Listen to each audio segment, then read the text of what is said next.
உயிரின் உயிரான விடுதலை சிறுத்தைகளே, சாதி ஒழிப்பை சமூக விடுதலை என தமிழகத்தில் களமாடி வரும் விடுதலை சிறுத்தைகள் கட்சியினர் தமிழர்களின் உரிமைகளுக்காகவும் ஒடுக்கப்பட்டோரின் விடுதலைக்காகவும் போராடி வருகின்றனர். இன்றைய களத்தில் சிறுத்தைகள் நிகழ்ச்சியில் கட்சி தலைவரும் எழுத்து தமிழரின் நிகழ்ச்சிகள் மட்டுமின்றி எழுத்து தமிழரின் ஆணைக்கு இணங்க களத்தில் சிறுத்தைகள் பங்கேற்ற நிகழ்ச்சிகள் அனைத்தையும் இப்போது பார்க்கலாம்.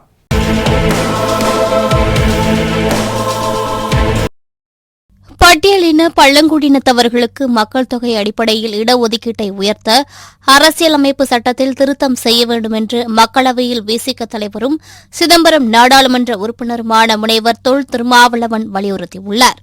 மக்களவையில் பேசிய அவர், பட்டியலின பழங்குடியினத்தவர்களுக்கு மக்கள் தொகை அடிப்படையில் இடஒதுக்கீட்டை உயர்த்த அரசியலமைப்பு சட்டத்தில் திருத்தம் செய்ய வேண்டும் என்று வலியுறுத்தினார்.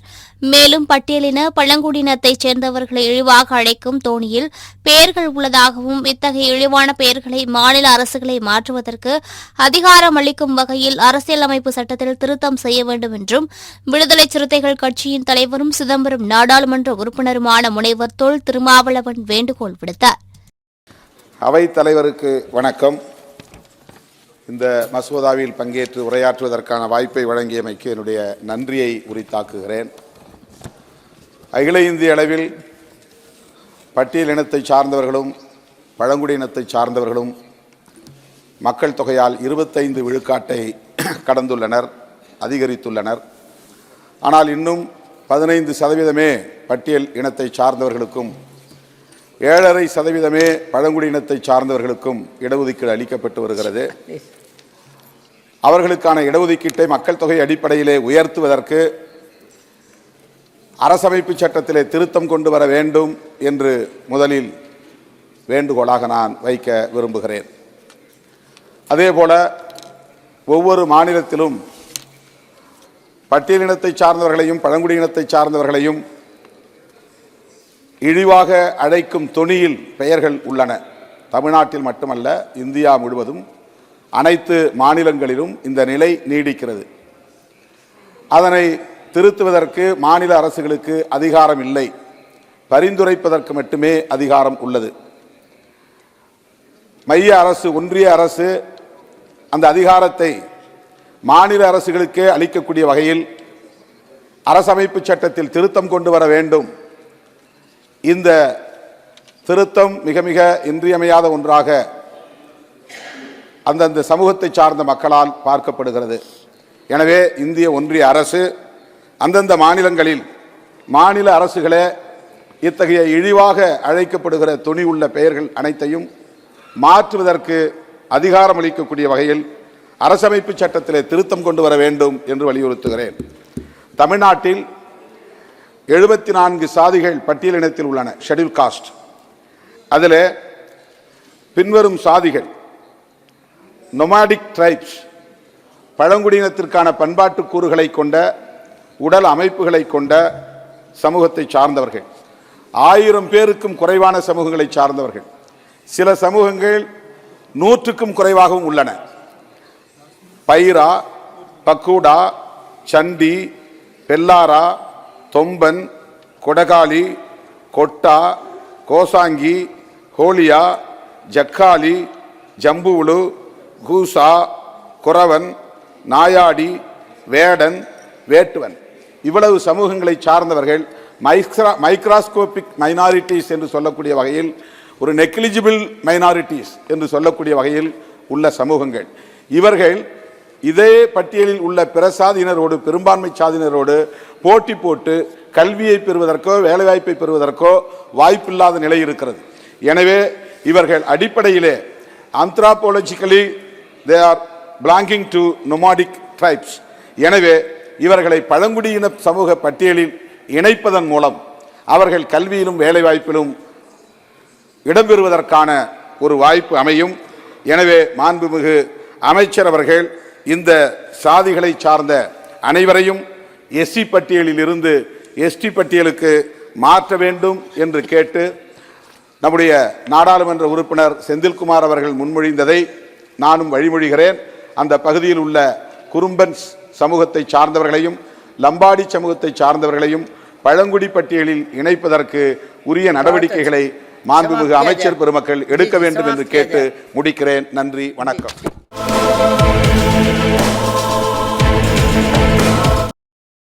தமிழ்நாட்டில் உள்ள மீனவர்களை பழங்குடியினர் பட்டியலில் சேர்க்க வேண்டும் என்று மக்களவையில் விசிக பொதுச் செயலாளரும் விழுப்புரம் நாடாளுமன்ற உறுப்பினருமான துரை ரவிக்குமார் வலியுறுத்தியுள்ளார்.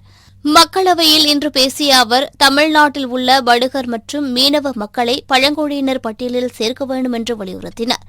மேலும் எஸ்சி எஸ்டி பட்டியலில் உள்ள சாதிகளின் பெயர்கள் இன் என்ற இழிவான இறுதி சொல்லோடு முடிவதாகவும் இழிவாக முடியும் பெயர்களை கௌரவமாக மாற்ற ஒன்றிய அரசு பரிசீலிக்க வேண்டும் என்றும் விடுதலை சிறுத்தைகள் கட்சியின் பொதுச் செயலாளரும் விழுப்புரம் நாடாளுமன்ற உறுப்பினருமான துரை ரவிக்குமார் வேண்டுகோள் விடுத்தார்.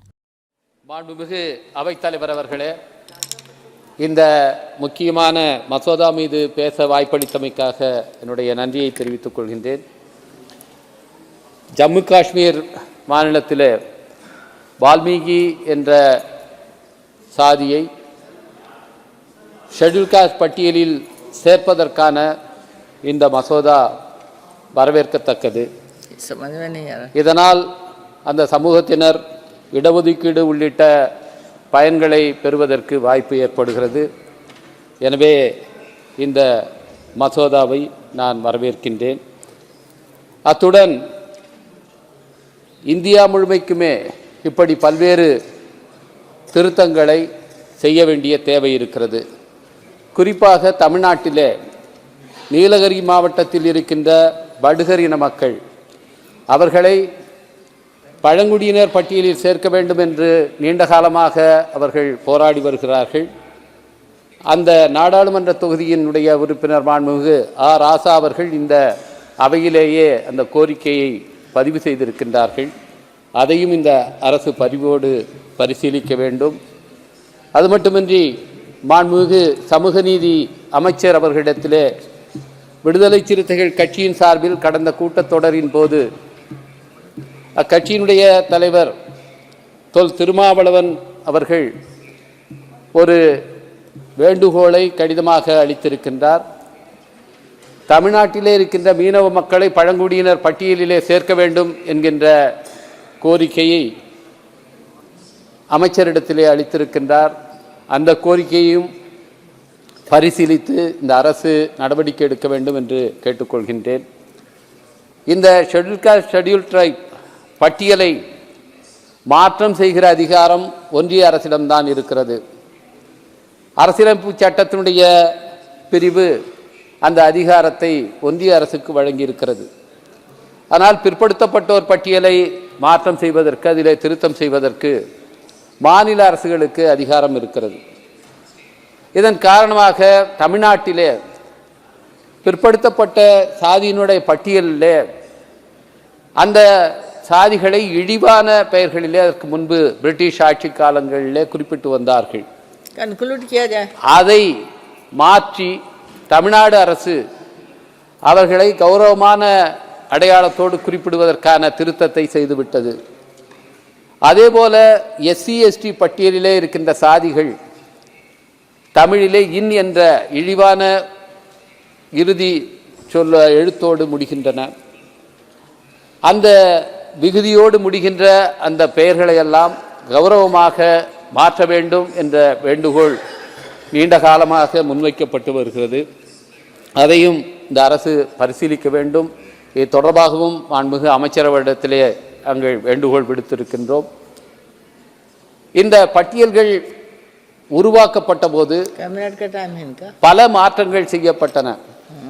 குறிப்பாக தமிழ்நாட்டிலே 1922ஆம் ஆண்டு நீதி கட்சி ஆட்சி நடந்து கொண்டிருந்த நேரத்தில் அங்கிருக்கிற ஆதிராவிட மக்கள் எல்லாம் தங்களை பறையர்கள் பஞ்சமர்கள் என்று அழைக்கக்கூடாது, ஆதி திராவிடர்கள் என்று அழைக்க வேண்டும் என்று சொல்லி பெருந்தலைவர் MC ராஜா, ரெட்டமலை சீனிவாசன் உள்ளிட்ட தலைவர்கள் எல்லாம் வாதாடி அதற்காக மார்ச் மாதம் 25ஆம் தேதி அதற்காக ஒரு அரசாணையை பெற்றார்கள்.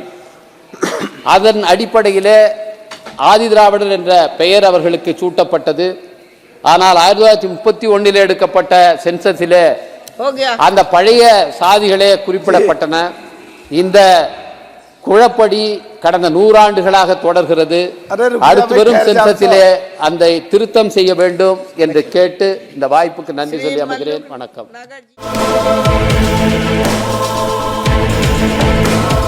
வேலைவாய்ப்பு மற்றும் உயர்கல்வி நிறுவனங்களில் சேர்வதற்கான பொதுத் தேர்வுகளில் நடைபெறும் முறைகேடுகளை தடுப்பதற்கான சட்ட மசோதாவை நாடாளுமன்ற குழுவின் ஆய்வுக்கு உட்படுத்த வேண்டும் என்று மக்களவையில் விசிக தலைவரும் சிதம்பரம் நாடாளுமன்ற உறுப்பினருமான முனைவர் தொல் திருமாவளவன் வலியுறுத்தியுள்ளார்.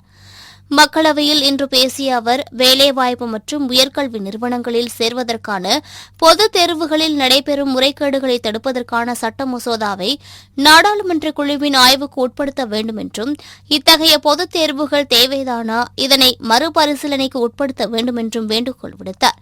பட்ட வகுப்பிலே தேர்ச்சி பெறக்கூடியவர்களை உரிய துறைகளில் அமர்த்துவதற்கு அந்தந்த பல்கலைக்கழகங்களிலேயே அவர்களை தகுதிப்படுத்த வேண்டும் என்றும், IAS, IPS, ரயில்வே, வங்கி தேர்வுகளுக்கு தனியார் பயிற்சி நிறுவனங்களை நாட வேண்டியிருப்பதாகவும், தனியார் பயிற்சி நிறுவனங்கள் எல்லாம் இன்றைக்கு வணிகமயமாக்கி இருப்பதாகவும், எனவே பொதுவில் இப்படிப்பட்ட போட்டித் தேர்வுகளை முற்றாக கைவிட வேண்டும் என்றும் விடுதலை சிறுத்தைகள் கட்சியின் தலைவரும் சிதம்பரம் நாடாளுமன்ற உறுப்பினருமான முனைவர் தொல் திருமாவளவன் வலியுறுத்தினார்.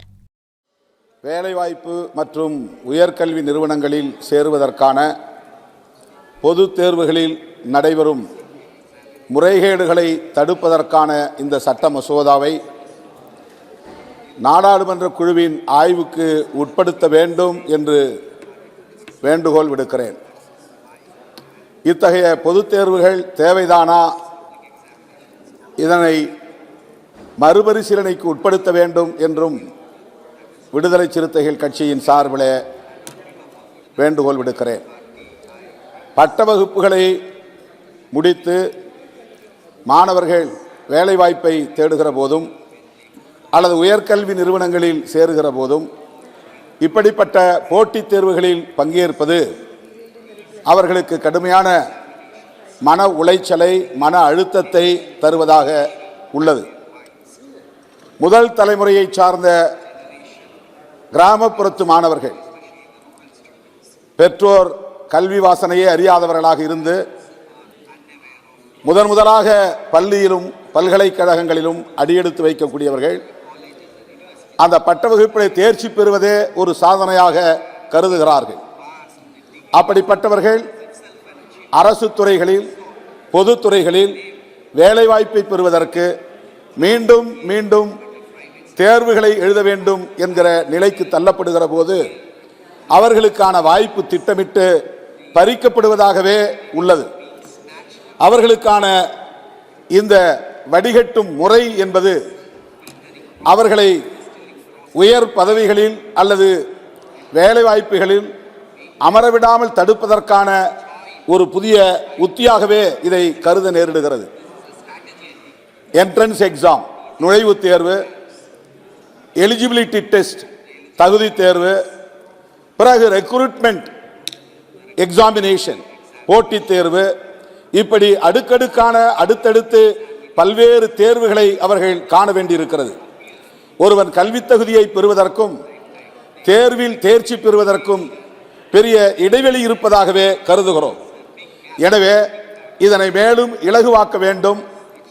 பட்ட வகுப்பிலே தேர்ச்சி பெறக்கூடியவர்களை உரிய துறைகளில் பணிகளில் அமர்த்துவதற்கு அந்தந்த பல்கலைக்கழகங்களிலேயே அவர்களை தகுதிப்படுத்த வேண்டும் என்று நான் கேட்டுக்கொள்கிறேன். IAS, IPS போன்ற தேர்வுகள் அல்லது இது போன்ற போட்டித் தேர்வுகள், railway recruitment, banking service recruitment, இவற்றுக்கெல்லாம் தனியார் பயிற்சி நிறுவனங்களை நாட வேண்டியிருக்கிறது. பிரைவேட் கோச்சிங் சென்டர்ஸ் இவையெல்லாம் இன்றைக்கு வணிகமயமாகி இருக்கின்றன.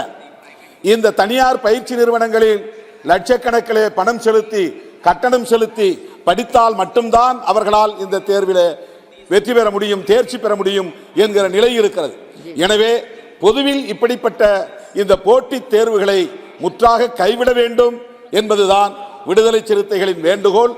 கடந்த கொரோனா வந்தபோது IAS எழுதிய மாணவர்கள் அதற்கான தயாரிப்பை செய்ய முடியாமல் பாதிக்கப்பட்டு விட்டார்கள். ஆகவே அவர்கள் மறுபடியும் தங்களுக்கான ஒரு வாய்ப்பு வேண்டும் என்று கோரிக்கை வைத்து தொடர்ந்து முயற்சித்துக் கொண்டிருக்கிறார்கள். இதனை அரசு பரிசீலிக்க வேண்டும், அவர்களுக்கு ஒரு வாய்ப்பை தர வேண்டும் என்று கேட்டு இந்த மசோதாவை நாடாளுமன்ற குழுவுக்கு ஆய்வுக்கு அனுப்ப வேண்டும் என்று கேட்டு முடிக்கிறேன். நன்றி, வணக்கம்.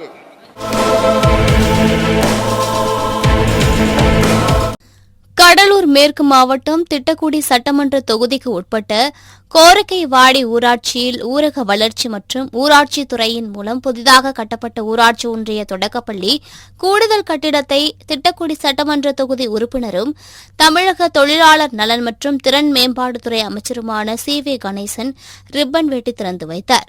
அப்போது விடுதலை சிறுத்தைகள் கட்சியின் மங்களூரு மேற்கு ஒன்றிய துணைச் செயலாளர் பிரகாஷ் தலைமையில் முகாம் செயலாளர் பாக்யராஜ், பாண்டியன், கலியமூர்த்தி, வெங்கடேசன், சக்திவேல், காசி, மணிகண்டன், குமார், பரமசிவம் மற்றும் கொரக்காவாடி முகாம் நிர்வாகிகள் அமைச்சர் அவர்களை நேரில் சந்தித்து புதிதாக கட்டப்பட்டுள்ள பள்ளி கட்டிடத்தை சுற்றி சுற்றுச்சுவர் அமைத்து தரவும், கொரக்காவாடி பகுதியில் சுத்திகரிக்கப்பட்ட குடிநீர் வழங்கவும், MGR நகர் பேருந்து நிறுத்தத்தில் நிழற்கூடம் அமைத்து தரவும் கோரிக்கை விடுத்தனர். அப்போது பேசிய அமைச்சர் கணேசன், அனைத்து கோரிக்கைகளும் தொகுதி மேம்பாட்டு நிதியிலிருந்து படிப்படியாக நிறைவேற்றி தரப்படும் என்று உறுதியளித்தார்.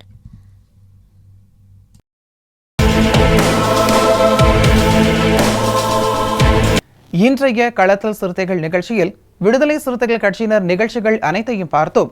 நாளையும் இதேபோன்று சிறுத்தைகளின் பாய்ச்சலை களத்தில் காண்போம். வணக்கம்.